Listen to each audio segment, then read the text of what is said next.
तो एक काफ़ी बैड न्यूज़ है, नई शिक्षक भर्ती 2024 में आने से पहले ही लटक गई। अब वैकेंसी लटक क्यों गई? क्योंकि नए आयोग के सदस्य जैसे ही पूरे होते हैं या तो उनको ज़बरदस्ती रिटायर कर दिया जाता है या तो उनकी सदस्यता ही समाप्त कर दी जाती है। तो अब की बारी आई है सदस्यता समाप्त करने की, क्योंकि आपने देखा होगा जैसे ही आयोग के अध्यक्ष आते हैं या सदस्य आते हैं, पहले तो पूरे नहीं रहते, ये बात कह करके वैकेंसी को टाला जाता है, और जब उन्हें पूरा कर दिया जाता है किसी तरह एनी हाउ, उसके बाद क्या किया जाता है, वैकेंसी ना निकालना पड़े इसके लिए क्या करते हैं, सदस्यों का कार्यकाल ही समाप्त कर देते हैं या तो उनको ज़बरदस्ती रिटायर कर देते हैं।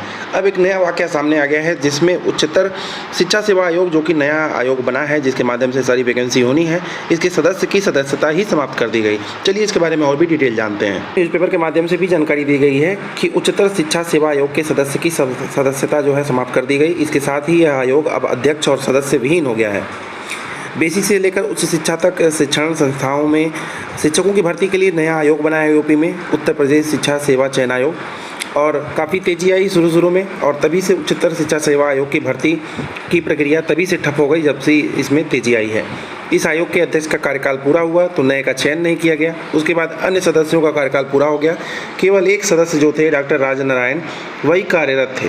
लोकसभा चुनाव के ठीक पहले शिक्षा सेवा चयन आयोग में 12 सदस्यों का चयन करके उसका गठन कर दिया गया। इसके बाद से उच्चतर शिक्षा सेवा आयोग निष्प्रभावी हो गया था। इस आयोग के कर्मचारी व अधिकारी नए आयोग के लिए काम करने लगे। उच्च शिक्षा विभाग के प्रमुख सचिव ने मात्र सदस्य की सदस्यता समाप्त कर दी है, क्योंकि इससे अगर सारे सदस्य पूरे रहेंगे तो लोग प्रेशर करेंगे, वैकेंसी निकालिए। अब उनको हटा दिया गया, अब उनका चयन करते करते ये लोग एक साल फिर बिता देंगे। तो इस तरह से वैकेंसी को टालने के लिए ये पूरा का पूरा प्लान इनके पास तैयार है। जैसे जैसे नया आयोग बना तो नई नई बुद्धि भी आई कि किस तरह वैकेंसी को टाला जाए।